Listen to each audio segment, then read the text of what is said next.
یہ جناح اسٹیڈیم سے اس کا سٹارٹ ہوا تھا اسلام آباد. جی. تو ہم یہاں سے نکلے تھے باہر اپنا یہ راول ڈیم چوک سے نکلتے ہوئے لتراڑ روڈ پہ گئے تھے ہم. نیلور فیکٹری سے ہم نے واپس ٹرن لے کے واپس ہوئے تھے ہم جناح اسٹیڈیم میں ہم نے دوبارہ آ کے فنش کی تھی.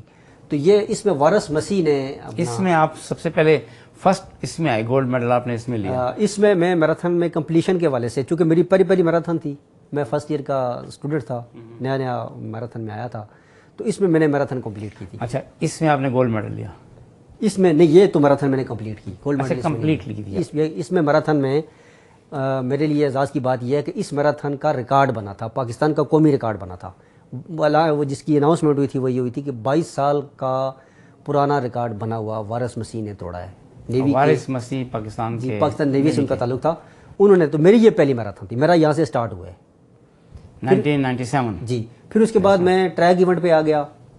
ٹریک ایونٹ بھی بڑے دلچسپ ایونٹس ہیں, چونکہ ان میں بھی لانگ ڈسٹینس ایونٹ ہیں. 3000 میٹر آپ بھاگیں وہ بھی لانگ ڈسٹینس ایونٹ ہے, 5000 میٹر آپ بھاگیں وہ بھی لانگ ڈسٹینس ایونٹ ہے, 10,000 میٹر آپ بھاگیں وہ بھی لانگ ڈسٹینس ہے.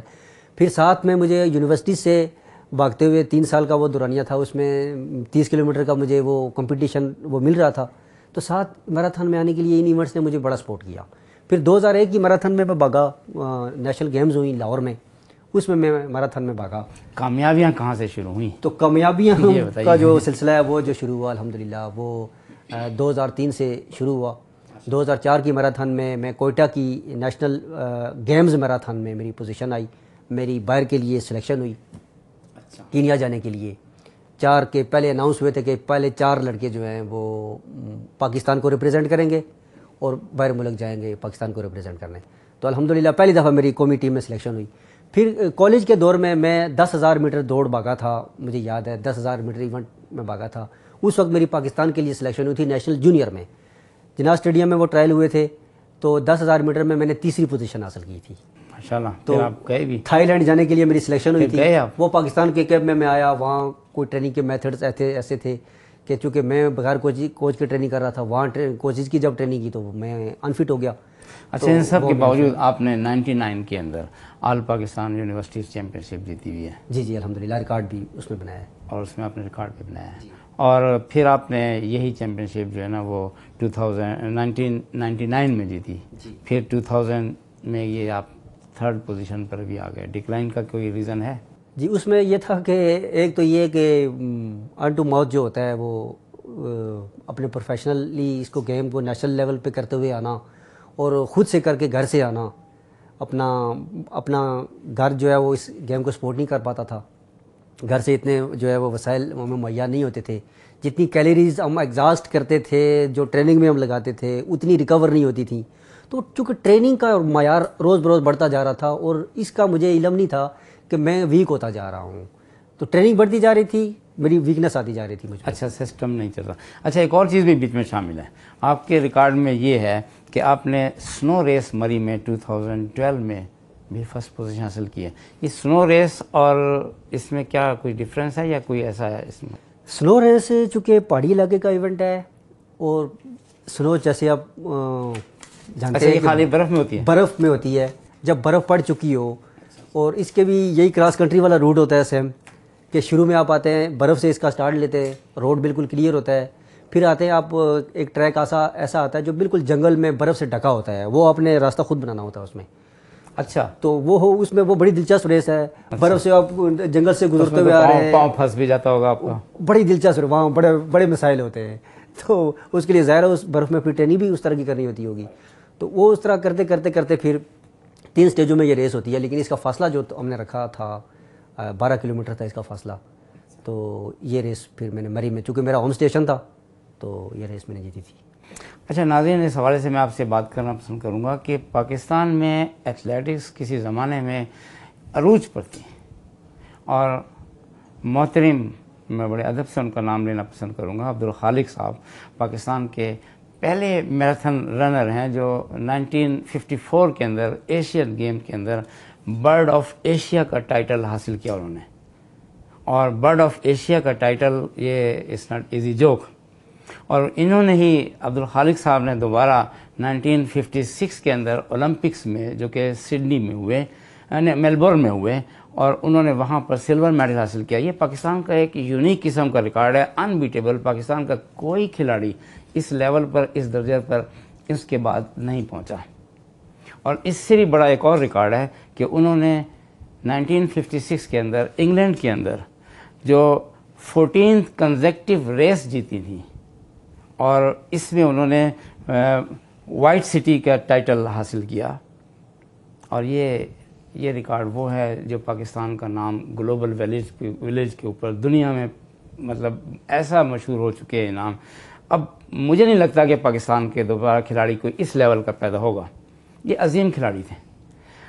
شاہد صاحب مجھے یہ بتائیے کہ پاکستان کا آج کل کیا معیار ہے؟ پاکستان کے آج کل کے ایتھلیٹکس کے معیار پہ بات کرتے ہوئے تھوڑا سا ایک تو اس حوالے سے بندہ بات کرتے ہوئے کہتا ہے کہ اپنے نالج کو بیان کرتے ہی چلے جائیں تاکہ لوگوں تک یہ باتیں پہنچیں. اس حد تک تو صحیح ہے. جب پاکستان کے معیار کی بات کی جاتی ہے تو یقین مانیں کہ ایک اسپورٹس سائنسز کا بندہ جس نے 7 گیم بھی کی ہو اور 7 سبجیکٹ بھی پڑھا ہو وہ خون کے آنسو ہوتا ہے. پاکستان میں ایتھلیٹکس کا معیار روز بروز زوال پذیر ہے, روز بروز زوال پذیر ہے. اور یہ سن کے دکھ ہوتا ہے کہ ہمارے ملک میں جو کھیلوں کا معیار ہے وہ روز بروز گرتا ہی جا رہا ہے. ہمارے اسپورٹس سائنسز کے جتنے بھی بڑے دانشور لوگ ہیں, اسکالر لوگ ہیں جنہوں نے اس کا فلسفہ پڑھا ہوا ہے, ان کا کام بنتا ہے کہ آئے روز اس کی پلاننگ کریں اور اس کو اس گیم میں بہتری لانے کی کوشش کریں. لیکن ابھی تک کوئی اس طرح کی پلاننگ یا کوئی اس طرح کا منصوبہ ہمیں نظر نہیں آ رہا, کوئی بات نظر نہیں آ رہی کہ جس کی وجہ سے یہ گیم پروموٹ ہو. کہیں بھی آپ تعلیمی اداروں میں چلے جائیں, اس طرح کی بات کریں, جا کے ایتھلیٹکس کا تعارف کروائیں, ایتھلیٹکس کے پہ بات کریں.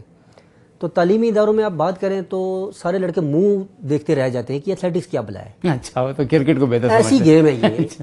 میں ہم سب ٹی وی کا اس ایک دفعہ پھر شکریہ ادا کروں گا کہ جنہوں نے ایسی گیم کو اٹھایا جو مدر آف گیمز ہے. تمام گیموں کی ماں اس کو کہا گیا ہے. کوئی بھی کھلاڑی کوئی بھی گیم کرے, اسپورٹس ورلڈ پوری دنیا کی تمام گیمیں, تمام گیموں کی ماں اس کو کہا گیا ہے. کیوں کہ کوئی بھی کھلاڑی جب گیم کرتا ہے تو سب سے پہلا سٹیپ اس نے لینا ہوتا ہے کہ بھاگنا اس کو پڑتا ہے, رائٹ, تھروز اس کو کرنی پڑتی ہے, جمپ اس کو لگانا پڑتا ہے. تو پھر ہر بندہ نیچرل ایتھلیٹ ہوا. ایتھلیٹکس کو اس لیے اتنی اہمیت دی گئی ہے, ماں اس کو اس لیے کہا گیا ہے کہ کوئی بھی کھلاڑی جب گیم کرتا ہے تو اس کا وجود بھاگنے سے ہے, بھاگتا وہ لازمی ہے. کھڑے کھڑے کوئی گیم نہیں کھیل سکتا, اور نہ ہی جب کوئی کھڑے کھڑے گیم کھیلے گا تو اس کو گیم کہا جائے گا. تو اس حوالے سے ایتھلیٹکس ہمارے اداروں سے ختم ہو گئی ہے. پہلی بات, تعلیمی اداروں میں آپ جائیں, یہ اگر پاکستان میں اس کھیل کے معیار کو بہتر بنانے کی بات کی جائے تو سب سے پہلی ہمیں, میرے نزدیک میری اوپینین یہ ہوگی سب کے لیے کہ پاکستان کا سب سے پہلے اسپورٹس کلچر کی اگر بنیاد رکھنی ہے تو وہ ایتھلیٹکس پہ رکھیں. اگر ہم کہتے ہیں آج ہم یہ رو رہے ہیں کہ ہماری قومی کھیل ہاکی کیوں روز بروز تنزل جو ہے وہ تنزلی کی طرف جا رہی ہے, تو اس کا جواب ایک ہی ہے کہ ہم نے اداروں سے ایتھلیٹکس کو ختم کر دی ہے. پرائمری جو ہمارے ادارے ہیں, پرائمری سے اس گیم کو ہم نے اس کو بیس رکھنا ہوگا, پرائمری سے اس کو امپورٹنس دینی ہوگی. پیپر ورک میں آپ بھی دیکھیں, آج بھی آپ دیکھیں, یہ گیم امپورٹنٹ کے طور پہ لکھی ہوئی ہے, نیسسری کے طور پہ لکھی ہوئی ہے, لیکن اس پہ امپلیمنٹ نہیں ہو رہا. پرائمری لیول پہ یہ گیم نہیں ہو رہی. اداروں میں پرائمری لیول سے اس گیم کو شروع کیا جائے. اسکول جو مڈل کلاس کی ہائی کلاس کے جو اسکول ہیں اس گیم میں اس کو امپورٹنس دی جائے, اس کے لیے اسپیشل بجٹ رکھا جائے. کھلاڑیوں میں اداروں میں اگر گیم کرواتے ہیں تو کھلاڑیوں کے لیے کچھ نہیں ہے. یہ معذرت کے ساتھ میں آپ کو کہوں گا, پاکستان کے عوام کے لیے بھی یہ پیغام ہے. نہیں, جو بورڈز لیول پہ جو گیمز ہوتی ہیں یا وہ ان کا بھی کوئی معیار نہیں ہے, وہ بھی بس ٹوٹل پورا کرتے ہیں وہ لوگ. کچھ بھی نہیں ہے. میں آپ سے عرض کر رہا ہوں کہ ہم بچہ اگر اسکول میں پڑھ رہا ہے تو وہ بورڈ لیول کا جا کے کمپٹیشن کھیلتا ہے تو وہ صرف گھر سے کھاتا ہے. گھر سے اگر اس کو ٹریننگ کسی طرح سے لکیلی اس کو کالج لیول میں بنا, اسکول لیول میں کوئی اگر اس کو کوچنگ کرنے والا مل بھی جائے, پہلی تو بات ہے ملتا ہی نہیں ہے. اسکول لیول میں ہمارا معیار یہ ہے کہ ہیلتھ اینڈ فزیکل ایجوکیشن کا سبجیکٹ ہی نہیں ہے. ہونا تو یہ چاہیے کہ اسکول لیول پہ بھی اس کا وجود قائم کیا جائے. جو پی ٹی آئی اس پہ تعینات ہیں اسکولوں کے اندر یا کالجز کے اندر, ان کا کیا کردار ہے, وہ کیا کرتے رہتے ہیں؟ معذرت کے ساتھ عرض کروں گا کہ پی ٹی آئی حضرات جو ہیں وہ آرمی سے یا ڈیفنس فورسز سے وہ ریٹائرڈ لوگ ہوتے ہیں. ان کو ایٹیکیٹس کے بارے میں, مینرز کے بارے میں, اسپورٹس کے بارے میں, ہیلدی ایکٹیویٹیز کے بارے میں اسپورٹس ورلڈ کی جو جتنی بھی ماڈرنائزیشن ہے اس کے حوالے سے کسی چیز کا آگاہی ہی نہیں ہوتی ہے، علم ہی نہیں ہوتا ہے. میں نے تو دیکھا ہے وہ خالی سیٹی بجا کر ڈسپلن قائم کرتے رہتے ہیں، نتھنگ مور دین دس. تو پھر اسی بھی ایسا ہے، بالکل ایسا ہی ہے، بالکل ایسا ہی. تو اتنا ہی تو کافی نہیں ہوتا کہ بچے اس پہ مطمئن ہو جائے. بچے تو اس پہ مطمئن ہو جاتے ہیں کہ ہم نے سب کچھ سیکھ لیا، ڈسپلن ہے، ہم مطمئن ہیں، ہمیں سکھایا جا رہا ہے. لیکن اگر دیکھا جائے کسی معیار سے اس کو پرکھا جائے تو بالکل وہ تو زیرو پہ آئے گا. اب آپ کیا سمجھتے ہیں کہ کس ایج گروپ کے اوپر سلیکشن کی جائے اور کیا سلیکشن کی جائے اور کس طریقے سے اس معیار کو اوپر لے کے آئے؟ کیا آپ کی تجاویز کیا ہے اس بارے میں؟ المیہ یہ ہے ہمارے یہاں کہ کوئی بھی آپ بات کریں آپ کو نقص ہی نقص نظر آئیں گے، خاص طور پہ سپورٹس میں. پاکستان میں سپورٹس کا کلچر ہی نہیں ہے. پاکستان میں ساری کی ساری یوتھ جو ہے وہ برائیوں کا شکار ہو رہی ہے. میکانکی ہو گئے ہیں ہمارے نوجوانان نے. پاکستان مشینی نوجوان آج کل کلوائیں گے. سپورٹس کے بارے میں ان کو پتہ ہی نہیں، اداروں سے سپورٹس کو اس کی روح کو ہی نکال دیا گیا ہے.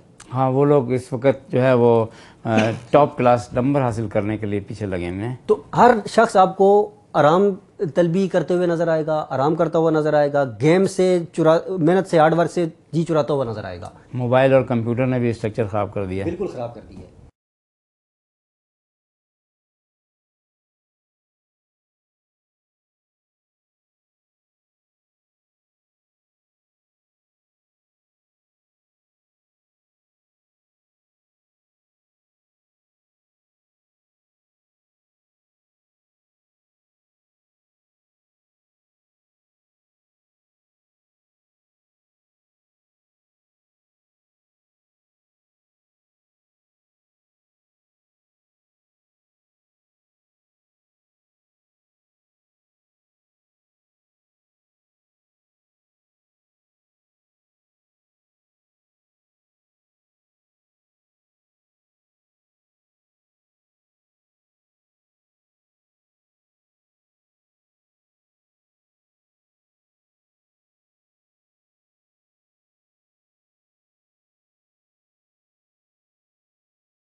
آپ سلیکشن کی بات مجھ سے آپ نے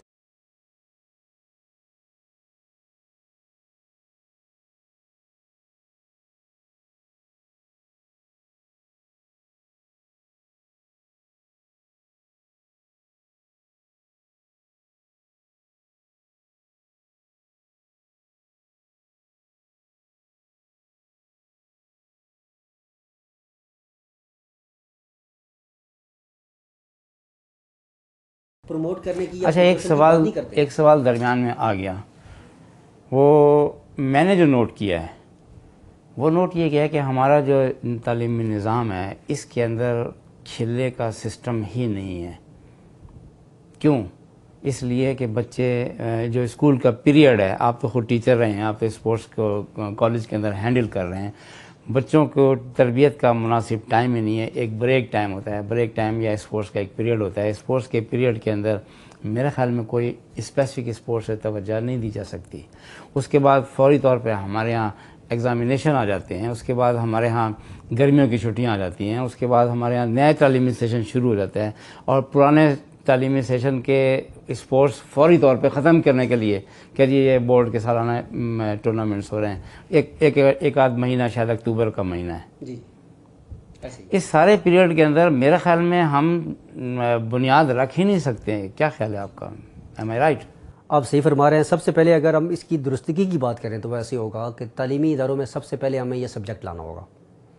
پھر اس کے بعد تعلیمی اداروں میں جو ریکوائرڈ ہمیں فیسیلیٹیز درکار ہیں، اگر ہم نے پاکستان کے اپنے پلیئروں کو اولمپک تک لے کے جانا ہے تو پھر ہمیں تعلیمی اداروں میں وہ ریکوائرڈ فیسیلیٹیز جو ایتھلیٹکس سے، ہم چونکہ ایتھلیٹکس کو ڈیفینڈ کرتے ہیں، ایتھلیٹکس کو مدر آف گیمز کہتے ہیں، اس پہ بات کرتے ہیں، تو اداروں کو ایتھلیٹکس دینی ہوگی. بچوں کو ایتھلیٹکس کے بارے میں بتانا ہوگا، بچوں کو ایتھلیٹکس کے ایونٹ باقاعدگی سے کروانے ہوں گے. پھر حکومت وقت کی ذمہ داری ہوتی ہے کہ چونکہ بچے بالکل ہی نئے نئے بچے ہوتے ہیں، وہ گیم کی طرف آئے ہوتے ہیں، تو ان کے لیے ایسے اسپورٹس بجٹ میں ایسا فنڈ رکھا جائے جو بچوں کی وہ گھر پہ بوجھ نہ بنے، ان کو لیے باقاعدہ اسکالرشپ کا انتظام ہو، اچھے کھلاڑی وہاں سے نکلیں. آپ نے سلیکشن کا جو سوال کیا وہ ادھورا رہ جائے گا، میں اس کا جواب دینے آ رہا ہوں.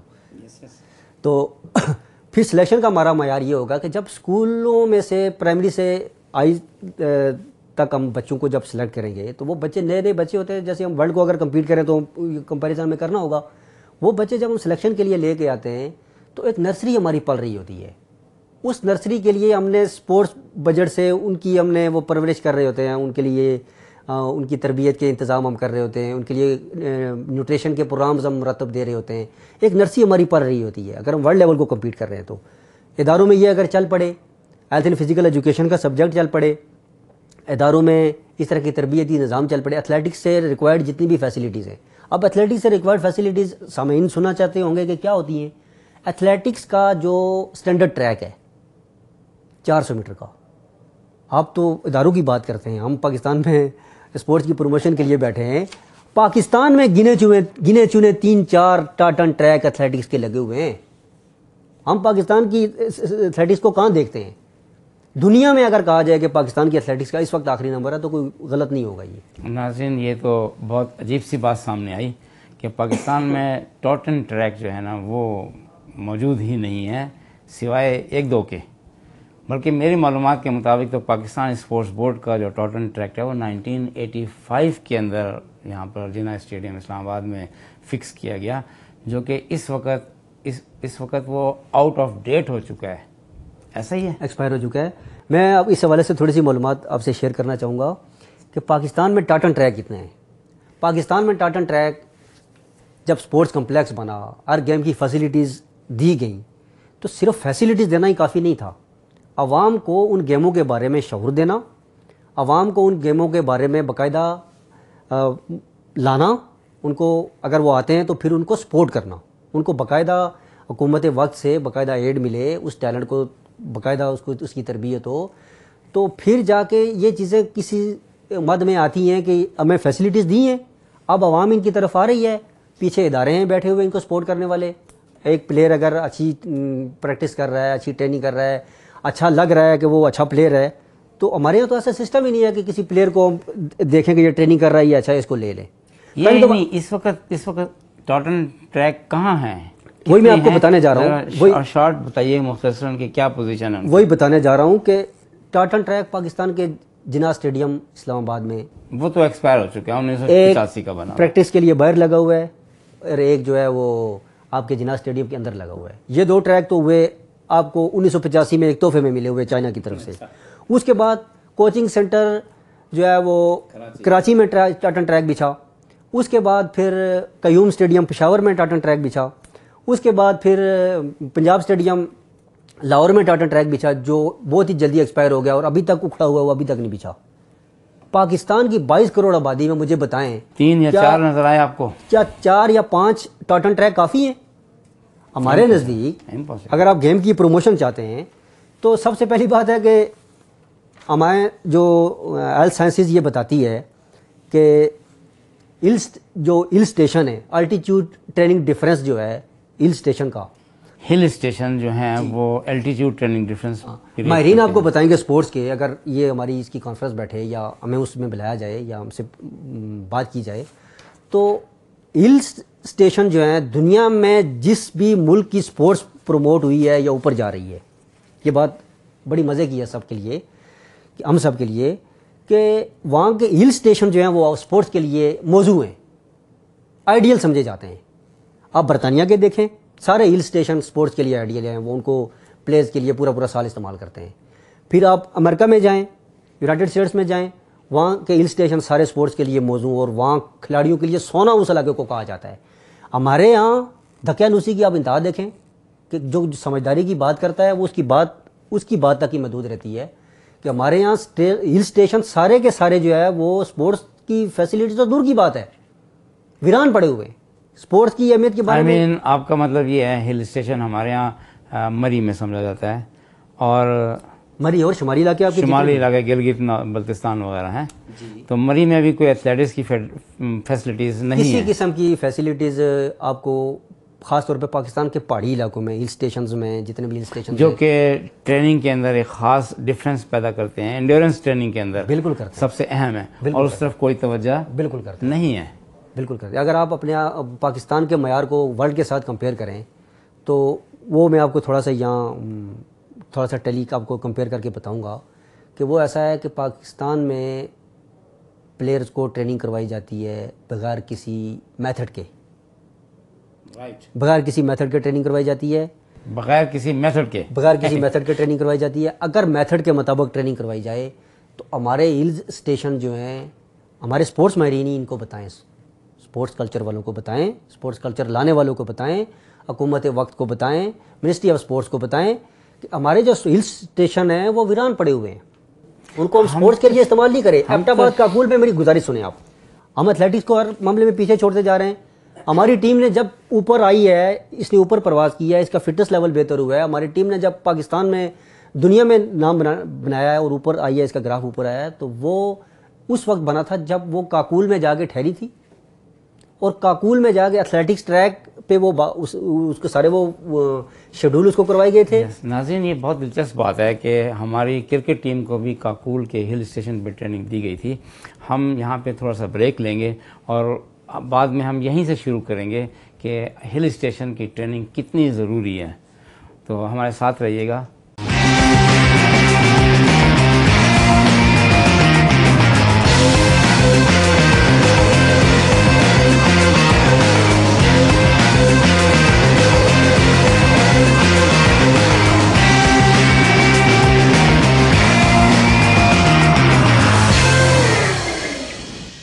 ویلکم بیک ناظرین، ہم ہل اسٹیشن کی ٹریننگ کے بارے میں شاہد حسین صاحب سے گفتگو کر رہے تھے۔ میں شاہد صاحب یہ پوچھنا چاہتا ہوں، ہل اسٹیشن کی ٹریننگ یا ہلی ایریا کی ٹریننگ کیا ڈفرینس پیدا کرتی ہے ایتھلیٹ کی ٹریننگ کے اندر؟ ایک تو بات ہے کہ ہل اسٹیشن کی جو ٹریننگ ہے وہ پہلی تو بات ہے کہ جہاں پاکستان کے جتنے بھی ہیں، دنیا کے جو بھی ہل اسٹیشن ہیں وہ کلواتے ہی اسی لیے ہل اسٹیشن ہے کہ وہ پہاڑی علاقے ہوتے ہیں۔ اب لوگ انڈیورنس اس میں ہائی لیول پہ جانے پہ، جی یہ پہلی بات ہے کہ وہاں آکسیجن کی کمی ہوتی ہے، اچھا، پھر وہاں ماحول بہت زیادہ صاف ہوتا ہے، اچھا، آکسیجن کلین ہوتی ہے، آکسیجن کلین ہوتی ہے، کم ہوتی ہے لیکن کلین پھر الٹیٹیوڈ ڈفرینس جو ہے وہ بڑا اس میں میٹر کرتا ہے، چڑھائی ہے، اترائی ہے، پھر سیدھا ہے، مسلز کے اوپر بڑا افیکٹ کرتے ہیں، مسلز کے اوپر اسٹرانگ انڈیورنس خاص طور پہ آپ کی جو بنتی ہے نا وہ ہل اسٹیشن پہ جا کے بنتی ہے۔ پھر آپ کی جو لنگز کیپیسٹی ہے، آپ کے پھیپھڑے کی جو scientifically the most important thing, آپ کے جو پھیپھڑے ہیں، ہمارے ہاں اگر جو ایتھلیٹ ہیں کسی لیول پہ جا کے کمپیٹ نہیں کر پاتے ہیں تو اس کی وجہ یہی ہے کہ جو ہماری جو لنگز کیپیسٹی ہے وہ آکسیجن جذب کرنے کی جو جتنی صلاحیت رکھتی ہے وہ اتنی ہی ہوتی ہے۔ ہم نے اگر اس صلاحیت میں اضافہ کرنا ہے تو ہل اسٹیشن پہ جا کے ہمیں ایتھلیٹوں کو رکھنا ہوگا، وہاں ہل اسٹیشن میں آئیڈیل جو ایتھلیٹکس کو سہولیات ریکوائرڈ ہیں وہ دینی ہوں گی۔ ہل اسٹیشن میں ایتھلیٹ جب اس ماحول میں رہ کے ٹریننگ کریں گے، کھائیں گے اور وہاں ٹریننگ کریں گے، وہاں رہیں گے، اس ماحول کو انجوائے کریں گے، تو ان کی کارکردگی میں آٹومیٹیکلی بہت فرق آئے گا، بہت فرق آئے گا۔ اچھا، ایک حیران کن بات ہے، ہل اسٹیشن سے باقی ایک حیران کن بات ہے کہ میں نے جتنے بھی ورلڈ میں میراتھن رنرز یا ایتھلیٹس وغیرہ دیکھے ہیں، اس میں دا موسٹ ایڈوانس کنٹری امریکہ ہے، لیکن امریکہ کو ہمیشہ جمیکا، کینیا، ایتھوپیا ایتھلیٹکس میں ان لوگوں نے گولڈ میڈل لے کر امریکہ کو پریشان کیا ہوا ہے۔ یہ کیا تضاد ہے، یہ کیا سسٹم ہے؟ یہ بھی سائنٹیفکلی ایک بات ہے، یہ خدا تعالیٰ کی طرف سے بھی ایک صلاحیت والی بات ہے کہ اللہ تعالیٰ نے کسی کو جب عنایت کیا ہے یا جب کسی کو دے دیا ہے صلاحیتیں، تو وہ کیسا دے دیا ہے کہ آپ دیکھیں گے کہ نیگروز ہیں، یہ خاص طور پہ نیگروز کا ایریا ہے، جو نیگروز لوگ ہیں ایتھلیٹکس کرنے والے، جیسے کینین ہیں، ایتھوپین ہیں، افریقن ہیں، یہ جتنے بھی لوگ ہیں نیگروز کمیونٹی کے جو ایتھلیٹکس کرتے ہیں نا، ان سائنس نے ریسرچ کے بعد یہ ہمیں بتایا ہے کہ ان کے جو پھیپھڑے ہوتے ہیں نا، لنگز، ان کے جو لنگز ہوتے ہیں وہ آکسیجن جذب کرنے کی کیپیسٹی عام بندے سے زیادہ رکھتے ہوتے ہیں، مطلب دگنی بھی آپ کہہ سکتے ہیں، یعنی خاص ٹیکنیکل پوائنٹ ہے یہ۔ جی ٹیکنیکل پوائنٹ ہے۔ تو جب ان کے پھیپھڑے اتنی زیادہ آکسیجن جذب کرتے ہیں، عام بندہ انتہا کی محنت کرنے کے بعد بھی ان کے مقابلے تک جتنے عام نارمل حالات میں وہ ہوتے ہیں اس تک نہیں پہنچ سکتا ہے، نارمل حالات تک بھی نہیں پہنچ سکتا ہے، تو پھر وہ خدا داد ہوئے نا جی۔ تو پھر وہ جو جس طرح کے میتھڈس پہ ٹریننگ کرتے ہیں، جس طرح کا انوائرمنٹ وہاں کھلاڑیوں کو باہر دیا جاتا ہے، وہ بھی ہم ناظرین کے ساتھ ضرور ہمیں شیئر کرنا چاہیے کہ کھلاڑی کو وہ نرسری سے لیتے ہیں، مطلب وہ اپنے ایک ماحول میں رکھ دیتے ہیں، وہاں اس کی نگرانی کی جا رہی ہوتی ہے، اس کو مختلف میتھڈ اس پہ اپلائی کیے جا رہے ہوتے ہیں، وہ پھر اس پہ نیوٹریشن پروگرام اسی طرح کا اپلائی کیا جا رہا ہوتا ہے، پھر وہ کوچز کی ٹرینر کی نظروں میں ہوتا ہے وہ کھلاڑی اسی طرح پلتے پلتے پلتے جب اس کو جونیئر میں لاتے ہیں تو وہ ایک اچھا پلیئر بن چکا ہوتا ہے. پھر جب وہ جونیئر میں کھیل کے نیشنل پہ سینئر میں آتا ہے تو وہ ایک بڑا ہی نامور, چونکہ جونیئر کی کیٹیگری میں اس کو پورا اس طرح کا اسپورٹس کا رسپانس دیا جا رہا ہوتا ہے. اچھا, یہ ایک خاص بات سامنے آئی کہ لنگس کی کیپیسٹی کی وجہ سے جی جو افریقن جنریشن ہے, جینیٹک فرق ہوا اس کا مطلب یہ. جی جی جی جی جی بالکل, اور یہ بڑا امپورٹنٹ فیکٹر ہے. جی ایسے ہی ہے. تبھی ایک یوسین بولٹ یا اس سے پہلے کارلوس یا بین جانسن یا اور لوگ جو تھے وہ سارے افریقن نژاد تھے. جی جی جی بالکل, یہ اس کا فیکٹر ہے. تو کیا دوسرے پلیئرز ان کا کمپیٹ نہیں کر سکتے؟ بالکل ان کے کمپیٹ کرنے کے لیے بھی آئے ہیں اور کیا بھی ہے. جیسے آپ دیکھیں کہ ہمارے میراتھن کی آپ بات کر رہے تھے, مراکش کے ہمارے خالد غنوچی جو ایلے گبرے سلاسی اس وقت ورلڈ ریکارڈ ہولڈر تھا میراتھن کا. اچھا اچھا. تو خالد غنوچی مراکش سے بلانگ کرتے ہیں, ہماری طرح سیاہ فام ہیں وہ بھی. تو انہوں نے اپنا ٹریننگ میتھڈ صرف نہیں بدلا, اپنا ملک بھی چھوڑا ہے. اپنا ملک چھوڑ کے ہل اسٹیشن میں جا کے ڈیرا لگایا ہے, سیدھا جا کے امریکہ میں وہ آباد ہوئے ہیں, امریکن نیشنلٹی لی ہے. پھر خالد غنوچی کی آپ خاصیت دیکھیں, خالد غنوچی وہ واحد میراتھن رنر ہے جس نے 2 دفعہ ورلڈ ریکارڈ بنایا ہے. آپ ہل اسٹیشن کی اہمیت ہم لوگوں کو بتا رہے ہیں کہ پہاڑی علاقے ہماری جو گیم کی اہمیت ہے وہ گیم کی اہمیت کے لیے سب سے زیادہ عام ہے. خالد غنوچی بیسیکلی بلانگس ٹو مراکش. جی ہارریبل. اس سے بڑا مطلب یہ کہ کہ مارولس ریکارڈ ہے ان کا. 2 دفعہ انہوں نے 2 دفعہ میراتھن کا ریکارڈ بنایا. اور ایلے گبرے سلاسی جس کا انوکھا ریکارڈ یہ ہے کہ وہ اس کی آپ شروعات دیکھیں کہ وہ ایک مل میں کام کرتا تھا, تو مل تک جانے کے لیے اس کا فاصلہ جو تھا وہ 10 کلومیٹر تھا. تو اس کے پاس مل تک جانے کے لیے سننے میں آیا ہے کہ کرایہ نہیں ہوتا تھا. اچھا. وہ گھر سے بھاگ کے مل میں جاتا تھا, مل سے کام کر کے چھٹی کر کے بھاگ کے واپس اپنے گھر میں آتا تھا. تو جب اس ایلے گبرے سلاسی نے اپنے ہی ملک کی ایتھوپیا کی نیشنل کھیلی ہے تو اس نے 10,000 میٹر میں سب کو حیران کر دیا, انوکھا ریکارڈ بنا دیے. کتنا ریکارڈ تھا ان کا؟ اس نے اپنے نیشنل میں ریکارڈ بنایا تھا 29 منٹ اور کچھ سیکنڈ کا. اس کی پھر نیشنل میں سلیکشن ہوگی نیشنل ٹیم میں, تو وہ نیشنل میں آیا ایتھوپیا کو ریپرزینٹ کرنے کے لیے. نیشنل میں وہ ٹاپ پہ تھا تو وہ ایتھوپیا کو ریپرزینٹ کرنے پھر ورلڈ میں آیا. اب اس کے پاس ایسے انوکھے ریکارڈ ہیں جو میرے خیال میں لانگ ریسرز میں اسی کے پاس ہی ہیں, ابھی تک اسی کے پاس ہی ہیں. وہ ایسے ریکارڈ ہے کہ وہ جب آگے ورلڈ لیول پہ اس نے آگے ایتھوپیا کو ریپرزینٹ کیا تو اس نے ورلڈ چیمپئن شپ بھی جیتی, اولمپک بھی جیتی, ورلڈ کے جتنے بھی ایونٹ تھے, لیگ ہوتی ہے ورلڈ لیگ ہوتی ہے وہ بھی جیتی. اولمپک کا چیمپئن الگ, ورلڈ چیمپئن الگ, ورلڈ چیمپئن شپ کا جو وہ چیمپئن الگ, ورلڈ رینکنگ میں وہ پہلے نمبر پہ آ گیا. 10,000 میٹر کا وہ چیمپئن ہو گیا. اولمپک ریکارڈ پھر جب اولمپک اس نے کھیلی تو اس نے اولمپک ریکارڈ بنایا. اولمپک کا بھی گولڈ ہے اور پھر ورلڈ چیمپئن شپ کا بھی گولڈ ہے. وہ مسلسل اس طرح کا ریکارڈ اس نے رکھے. پھر انوکھی بات اس کی یہ کہ 5,000 10,000 میٹر کا ریکارڈ اسی کے نام تھا. تو جب وہ میراتھن میں آیا ہے تو میراتھن میں بھی اس نے گولڈ میڈل لینے شروع کیے ہیں. وہ واحد انوکھا رنر ہے جس نے 10,000 میں, 5,000 میں اور میراتھن میں تینوں میں اولمپک اور ورلڈ چیمپئن کے ٹائٹل حاصل کیے ہیں. گڈ, یہ تو بہت بڑے ریکارڈ ہیں. یہاں ہمارے پاکستان میں کیا ریکارڈ ہیں؟ ہمارے پاکستان کے کھلاڑیوں کے اپنے ریکارڈ کیا ہیں؟ سوری ٹو سے ہمارے پاکستان میں معیار پہ بات کرتے ہی تھوڑا سا عجیب لگتا ہے کہ ہم ورلڈ کو کمپیٹ کرنے کی بات نہیں کر سکتے ہیں, اس لیے کہ ہم اس روٹ کی طرف نہیں آتے جو گیم کو پروموٹ کرتی ہے. ہمارے یہاں گیمز سمجھی جاتی ہیں جو بیرکوں میں ہوتی ہیں, یونٹوں میں ہوتی ہیں, کوروں میں ہوتی ہیں, ٹپوں میں ہوتی ہیں, ان کو گیمز کہا جاتا ہے. عام بندے کی ضرورت ہی نہیں ہے کہ اس طرح کی بات کرے یا گیم کرنے کی کوشش کرے. اگر کرے بھی معذرت کے ساتھ, ہم کسی کو کنڈیم نہیں کرتے ہیں, اگر کرے بھی تو میں آپ کی مثال آپ کے سامنے بیٹھا ہوں, اس کو پروموٹ نہیں کیا جاتا, اس کو پروموشن نہیں دی جاتی, اس کو پروموٹ ہونے ہی نہیں دیا جاتا, اس کو اوپر آنے ہی نہیں دیا جاتا. آپ کے سامنے میں مثال بیٹھا ہوں کہ مجھے آپ دیکھیں کہ جب 2004 میں نیشنل میں سلیکٹ ہوا باہر جانے کے لیے تو مجھے باہر نہیں جانے دیا گیا, پاکستان کو ریپرزینٹ نہیں کرنے دیا گیا, مجھے میرا راستہ روکا گیا. اچھا جی. تو عام لوگوں میں سے جب 10 سال میں پاکستان ریلوے کو میں نے ریپرزینٹ کیا, عام لوگوں میں سے جو اتنی محنت کر کے اپنا کما کے اپنے گھر سے کھا کے جو نیشنل پلیئروں کو کمپیٹ کریں, کیا ان کی حوصلہ افزائی نہیں بنتی؟ ان کا حق بنتا ہے کہ حکومت وقت ان کو کسی خاص کسٹڈی میں لے، اپنی کسٹڈی میں لے کے ان کی ٹریننگ کرے. وہ ملک کے لیے اتنا کچھ کرنے کی ویسے مجھے نہیں سمجھ میں آئی کہ یہاں پر حقیقتاً ٹیلنٹ کو ہمیشہ دبایا جاتا ہے. جی میں عرض کر رہا ہوں، وہی آپ سے عرض کر رہا ہوں آپ کی سوال کو جاری رکھتے ہوئے کہ 10 سال میں نے پاکستان ریلوے کو ریپرزینٹ کیا ہے. تو ریلوے والوں نے ہمیں اپوائنٹ نہیں کیا. ورلڈ کو ہم کمپیٹ کر رہے ہیں. ورلڈ میراتھن میں نے 2005 میں بھاگی ہے، ورلڈ میراتھن میں نے 2006 میں بھاگی ہے، ورلڈ میراتھن میں نے 2007 میں بھاگی ہے. ہم ورلڈ کو کمپیٹ کر رہے ہیں اور دنیا حیران ہوتی ہے یہ دیکھ کے ہمیں پاکستانیوں کو کہ پاکستانی تو جنونی قوم ہے. ورلڈ کو ہم کمپیٹ کر رہے ہیں اور ہمیں ریلوے صرف اسکالرشپ کتنا دے رہا ہے منتھ کا، گھر بار چھوڑ کے سارا کچھ دنیا کو چھوڑا کے ہم ٹریننگ کر رہے ہیں. 2000 روپیہ ٹوٹل ہمیں اسکالرشپ دیتا ہے پاکستان ریلوے. مائی گڈنس.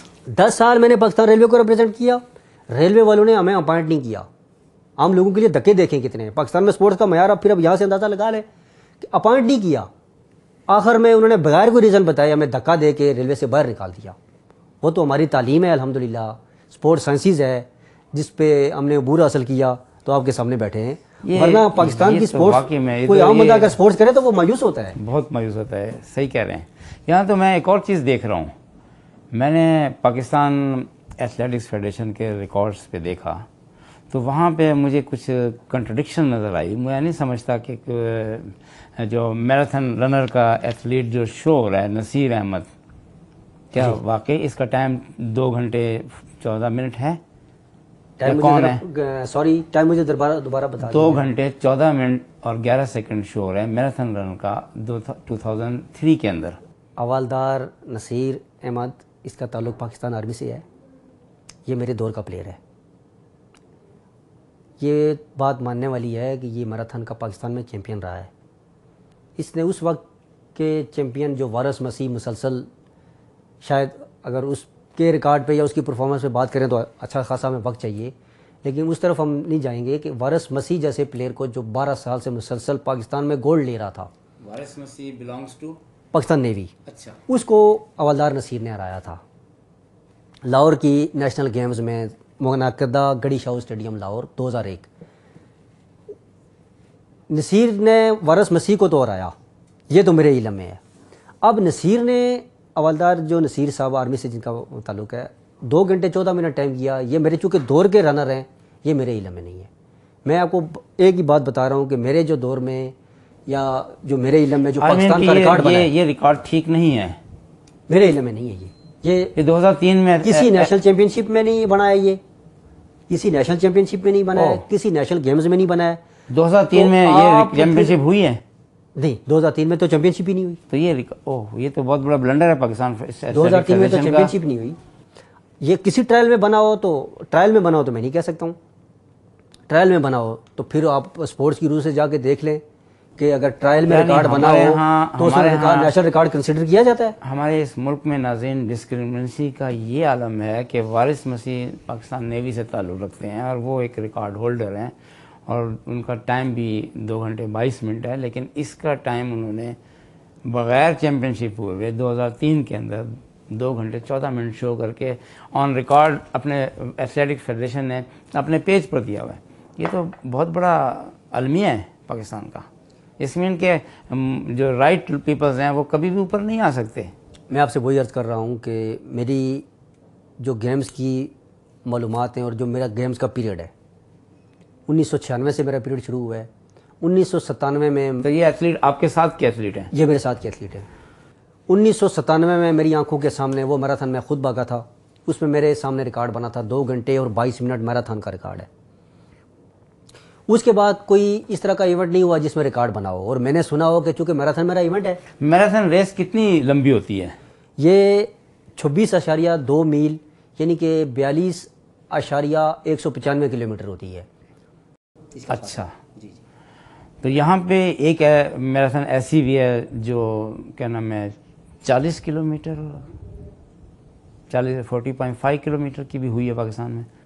ایسے ہوتا رہا ہے. فاصلوں میں ہیر پھیر کر کے اوپر نیچے کر کے انہوں نے ریکارڈ کو بنایا ہے یا مان لیا. یعنی فاصلوں میں بھی ہیر پھیر کی جاتی ہے. جس ریکارڈ میراتھن ریس کا جو ڈسٹینس بتایا جا رہا ہے آفیشیل ریکگنائز ڈسٹینس جو ہے وہ 42 کلومیٹر 42.195 کلومیٹر یا 26.2 میل بنتا ہے، لیکن پاکستان میں 40.5 کلومیٹر کو بھی میراتھن کرا دیا، یعنی کہ یہ ایکچوئل میراتھن سے 2 کلومیٹر شارٹ ہے، 2.195 کلومیٹر شارٹ ہے. یعنی یہ تو پھر اس کا مطلب ہے کہ پاکستان کے جو ریکارڈ ہیں وہ مینول ہیں یا الیکٹرانک مشین کے آتے ہیں؟ وہ سارے مینول ہیں. تو مینول ریکارڈ تو ہم کمپیٹ نہیں کر سکیں گے. کیا خیال ہے آپ کا؟ آپ دیکھیں جن لوگوں نے کیا ہے اسپورٹس کی روح سے، وہ کس سینس میں کیا ہے وہ خود بتانے کے پابند ہیں. ایک میراتھن جس کا 40.5 کلومیٹر کا آپ نے فاصلہ بتایا، وہ میں آپ کو اس لیے اس کا حوالہ دینا چاہتا ہوں کہ وہ میراتھن میں خود میں بھاگا تھا. اچھا. وہ سیف گیم کے ٹرائل کی میراتھن تھی. ہم 2 ریلوے سے پلیئر تھے میرے ساتھی، جو پاکستان ریلوے کو شروع سے ہم نے آخر تک ریپرزینٹ کیا. نیاز احمد فاروقی ان کا نام. وہ اور میں اکٹھے بھاگے تھے. تو میں نے 16 کلومیٹر لگائی تھی، اور وہ آرمی والے اور پاکستان کے سارے پلیئر جانتے ہیں کہ جتنے بھی سپر فٹ پلیئر تھے وہ اتنی تیز 16 کلومیٹر میں نے لگوائی تھی کہ سپر فٹ سارے جو ہے وہ بیٹھ گئے تھے. تو پہلی 16 کلومیٹر کرنے کے بعد میں نے چونکہ اپنے پلیئر کے لیے ہماری کوارڈینیشن ایسی تھی کہ نیاز بھائی اور میں اکٹھے بھاگے تھے، تو میں نے وہ ریس آدھے میں سے چھوڑ دی تھی. تو جو میں گاڑی میں بیٹھا ہوا تھا آفیشلز کے ساتھ. اچھا. اس کا میں گواہ اس لیے ہوں. تو جب میراتھن کا ٹرائل اینڈ ہوا، ٹرائل کی بات کر رہا ہوں، کمپٹیشن جو ہو رہا ہے وہ ٹرائل میں ہو رہا ہے. تو جناح اسٹیڈیم کے جب گیٹ پہ آگے گاڑی رکی ہے تو ڈرائیور نے فاصلہ بتایا 40.5 کلومیٹر. اندر جا کے جب فنش ہوئی ہے ریس، تو اس کے ٹائم کو جو اس نے کیا تھا کھلاڑی نے، وہ والدار نصیر نہیں تھا، نصیر وہ ٹرائل نہیں بھاگا تھا، تو اس کا نام تھا جس نے وہ ٹرائل فرسٹ کیے تھے، رحمت اس کا نام تھا، رحمت علی رکھی اس کو کہتے تھے. اس نے وہ ٹرائل فرسٹ کیے تھے. تو اس کے ٹائم کو مانا گیا تھا 2 گھنٹے اور 19 منٹ. آپ اندازہ لگائیں 2 کلومیٹر کا فاصلہ کم کر کے اگر کھلاڑی 2 گھنٹے 19 منٹ کرتا ہے ٹائم، تو جب فاصلہ پورا ہوگا تو اس کا ٹائم کتنا ہوگا آپ خود اندازہ لگا لیں. یعنی اس کا مطلب ہے کہ ٹائموں میں بھی ہیر پھیر، اور اس کو ورلڈ ریکارڈ کا، اپنے پاکستان کے قومی ریکارڈ کا حصہ بنا دیا جاتا ہے. یہ فیڈریشن کیا کر رہی ہے جب ایک سسٹم ہی نہیں ہے؟ سارا کا سارا جو ہے وہ فیڈریشن تک ہی ہو رہا ہے. اسپورٹس کی پالیسی ہی پاکستان میں کوئی نہیں ہے. اسپورٹس کا پاکستان میں کلچر کی کوئی بات ہی نہیں کر رہا ہے. نوجوانوں کو صحت مندانہ سرگرمی کی طرف لانے کی کوئی بات ہی نہیں ہو رہی ہے. تو پھر تو ایسے ہی ہونا ہے. ہمیں تو یہ ساری اویئرنیس کی مار ہے، لا علمی کی مار ہے، ایجوکیشن کی مار ہے کہ ہم اس طرف یہ سارا کچھ جو اپنے آپ کو اویئرنیس دلانے کے لیے کیوں نہیں آ رہے اس طرف. اچھا، اب جب ہم ورلڈ ریکارڈ کو دیکھتے ہیں تو یوسین بولٹ کا ریکارڈ ہے 9.58 سیکنڈز، اور ہم اپنے نیشنل ریکارڈ کو دیکھتے ہیں جو لکھا ہوا ہے 10.2 سیکنڈ. تو ہم تو ورلڈ کے بہت قریب ہیں. کیا مطلب ہے؟ یہ واقعی قریب ہیں یا یہ کچھ ورلڈ کا جو میتھڈ ہے یا ورلڈ کا جو طریقہ کار ہے ٹائم سٹاپ واچ لینے کا، وہ جدید ہے، وہ الیکٹرانک ہے. یہ 10.2 جو ہے یہ بھی میری اس نیشنل چیمپئن شپ کی روداد ہے جو میں خود کھیلا ہوں. آصف حمید اس لڑکے کا نام تھا. بعد میں لیاقت علی کے ٹائم کو بھی کنسیڈر کیا جا رہا ہے کہ اس نے 10.1 کیا ہے. وہ میرے علم میں نہیں ہے. لیکن مینول تو اسٹاپ واچ کہیں پہ بھی بند ہو سکتی ہے، کھل بھی سکتی ہے، اس میں سیکنڈ 2 سیکنڈ پوائنٹ کا فرق آ سکتا ہے. تو ورلڈ میں اور ہمارے ٹائموں میں تھوڑا سا مائنر سا فرق اس لیے آتا ہے کہ وہ تو چونکہ الیکٹرانک ہوتا ہے اور آٹومیٹک ہوتا ہے. تو یہ اگر ہمارے کھلاڑی وہاں پہ ورلڈ میں جائیں گے تو یہ کتنا ڈفرینس دے. اسی لیے پھر وہ ہیٹ میں ہی کوالیفائی نہیں کر پاتے کہ ہم یہاں کے چیزوں کے عادی ہیں، وہاں ذرا سسٹم ہمیں الیکٹرانکس کا. میں تھوڑا سا اختتام کی طرف بڑھوں گا کہ خواتین کا کیا معیار ہے ہمارے یہاں. ہمارے یہاں جب پلیئرز کی کہیں سے نسل نہیں بن رہی، کہیں بنیاد ہی نہیں رکھی جا رہی. گراس روٹ لیول پہ پاکستان میں تو سارے گراس روٹ لیول کی بات کرتے ہیں، لیکن گراس روٹ لیول کی کوئی ڈیفینیشن ہی نہیں مجھے سننے میں کبھی آئی. معذرت کے ساتھ میں آپ سے عرض کر رہا ہوں کہ گراس روٹ لیول، سب سے پہلے تو یہ بتانا چاہیے کہ گراس روٹ لیول ہے کیا. بنیاد، جہاں سے بنیاد رکھی جاتی ہے. ہمارے یہاں تو گیموں کی بنیاد ہی نہیں رکھی جا رہی، تو پھر ہم معیار پہ کیسے بات کر سکتے ہیں. وہ جو ہماری ایک خاتون تھی جو بنگلہ دیش میرے ساتھ گئی تھی 2010 میں، نسیم حمید، جی جنہوں نے ایشیا کا فاسٹسٹ رنر ریکارڈ کیا تھا 11.81 سیکنڈ کے ساتھ، وہ نظر نہیں آئی دوبارہ کسی کمپٹیشن میں؟ جی ہم نے بھی اپنا اناؤنسمنٹ سنی تھی کہ اس کو اسپورٹس ایمبیسیڈر کہیں تعینات کیا گیا ہے. اب اگر اسپورٹس ایمبیسیڈر تعینات کیا گیا تو وہ باقاعدہ ایک ہمارے تک پوری اطلاع نہیں چاہیے تھی، ایسا نہیں ہے. تو اسپورٹس ایمبیسیڈر کی جہاں تک بات کی جائے تو کھلاڑی تو ہوتے ہی قوم کے اور ملک کے سفیر ہیں، تو اس کو دوبارہ بھی کھیلنا چاہیے تھا مقابلوں میں. میں نے اس کے بعد اس کو کہیں تھوڑا بتائیے کہ کوچنگ کا کیا ایفیکٹ ہے اس کے اندر؟ کوچنگ ہمارے یہاں کس لیول پر ہے؟ ماشاءاللہ آپ خود کوچ ہیں، آپ انٹرنیشنل لیول کے ماشاءاللہ کوچ ہیں، اور داد دینی پڑے گی ہم سب ٹی وی کو کہ جنہوں نے آپ جیسے کوالیفائڈ بندے کو لا کے گیمز پہ بات کرنے کے لیے بٹھایا اور قوم کو ایجوکیٹ کر رہے ہیں. قوم ایجوکیٹ ہو رہی ہے آپ کے سوال ریز کرنے سے، کوشچن ریز کرنے سے اور بتانے سے کہ ہمارے یہاں کوچوں کا معیار کیا ہے کہ جو سلیکٹ ہو گئے، اتنی صعوبتیں، مشقتیں اور تکلیفیں برداشت کر کے ٹھوکریں کھا کے جو سلیکٹ ہو جائے پاکستان کیپ میں آ جائے، اس کو کوچنگ ملتی ہے. پھر کسی محکمے میں چلا جائے، 2 3 4 5 گنتی کے محکمے ہیں ہمارے ملک میں جنہوں نے ایتھلیٹ رکھے ہوتے ہیں. پاکستان کی جتنے بھی محکمے جو گیموں کو پروموشن کی بات کرتے ہیں وہ ایتھلیٹ رکھ ہی نہیں رہے. ایتھلیٹکس کا نام و نشان نہیں ہے اداروں میں. پاکستان کی جتنی بھی فرنچائزیں کرکٹ کو سپورٹ کرتی ہیں وہ ایتھلیٹکس کا نام بھی ان کو نہیں پتہ، لیتی ہی نہیں ہے ایتھلیٹکس کو. پاکستان کے جتنے بھی ادارے گیموں کو پروموٹ کی بات کرتے ہیں وہ ایتھلیٹکس کا نام کو نہیں جو ہے وہ سننا چاہتے ہیں. ایتھلیٹکس کا کوالیفائڈ کوچز ہیں یہاں پہ؟ میں آپ کو وہی عرض کر رہا ہوں کہ کوالیفائڈ کوچز اگر ہوں گے وہ صرف اپنے کورسز کی حد تک ہوں گے، اپنے نالج کی حد تک ہوں گے. ان کو کہیں بھی اپلائی ان کے علم کو نہیں کیا جاتا، ان کو کہیں یوٹیلائز نہیں کیا جاتا کہیں بھی، کسی بھی جگہ بھی، کسی بھی ادارے میں. ایلیٹ کلاس میں ہو رہا ہو، بڑے اداروں میں ہو رہا ہو تو پتہ نہیں وہ کہاں جاتے ہوں گے لوگ، ہمارے علم میں نہیں ہے. غریب غربا کے جو تعلیمی ادارے وہاں نہیں ہے. بغیر کوالیفائڈ کوچز کے ہم انٹرنیشنل کمپٹیشن کی مطلب ان میں حصہ لینے کے لیے تیار ہیں بغیر کوچز کے؟ جی بالکل. ہم پھر ورلڈ کا کمپیٹ کرنے بیٹھتے ہیں. عقائد یہ ہیں، جی بالکل عقائد تو یہ ہیں ہمارے کہ ہم سپورٹس کے جو کوالیفائڈ کوچز ہیں ان سے کام ہی نہیں لیتے. ملک میں سپورٹس کا سٹرکچر ہی نہیں ہے، سپورٹس کی کوئی پالیسی ہی نہیں ہے. اس پہ عمل درآمد کی جب بات کی جائے تو کوئی عمل درآمد کی طرف آتا ہی نہیں ہے. سپورٹس کی مد میں کوئی ہمیں بجٹ، پاکستان کو اگر سپورٹس کی مد میں یا سپورٹس منسٹری کو بجٹ دیا جاتا ہے تو میرے خیال میں ان کی ٹار کے لیے دیا جاتا ہوگا. جب ہم نیشنل گیمز دیکھنے کے لیے یا کھیلنے کے لیے جاتے ہیں تو ہمیں دیکھ کر رونا اس لیے آتا ہے کہ پلیئرز پورا سال رگڑا کھا کے میدانوں میں آ کے ان سب کی عزت اور شان میں اضافہ کرتے ہیں، ان کے عہدوں کو تقویت دیتے ہیں. پلیئروں کو ٹگا نہیں ملتا ہے، پلیئروں کو. بہت ہی حیران کن معلومات شاہد حسین عباسی صاحب نے فراہم کی ہیں. اور ناظرین یہ ایک بہت بڑا المیہ ہے کہ ہم لوگ انٹرنیشنل لیول پہ کھیلنے کے لیے جا رہے ہیں اور ہمارے پاس بنیادی اسٹرکچر ہی نہیں ہے. گراس روٹ لیول واقعی جیسا کہ شاہد صاحب نے فرمایا کہ گراس روٹ لیول صرف کاغذوں میں ہے یا تقاریر میں ہے، اور حقیقتاً اسکول لیول پہ، بورڈ لیول پہ، کالج لیول پہ کسی سطح پر کھلاڑیوں کی کوئی نرسمنٹ نہیں ہو رہی. تو اس طرح ہم انٹرنیشنل معیار کیسے مطلب حاصل کر سکیں گے؟ کھیل تماشا لگایا ہوا ہم نے اسپورٹس کا. لگتا یہ ہے کہ یہ اسپورٹس کو ہم عروج کی طرف نہیں، ہم پستی کی طرف لے جا رہے ہیں. مجھے امید ہے ناظرین آپ کو ان باتوں سے بہت فائدہ ہوا ہوگا، اور اگر ارباب اختیار واقعتاً حقیقتاً پاکستان کو بلند دیکھنا چاہتے ہیں تو ایمانداری کے ساتھ اس طرف توجہ دیں. یقیناً پاکستان دوبارہ عبدالخالق پیدا کرے گا.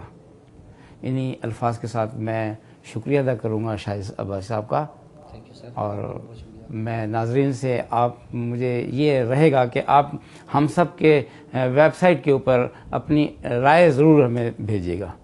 اس وقت آئندہ پروگرام تک کے لیے خدا حافظ. السلام علیکم. Please subscribe to Humsab TV and hit the notification icon on the screen to get the latest updates of our channel. Thank you for watching Humsab TV.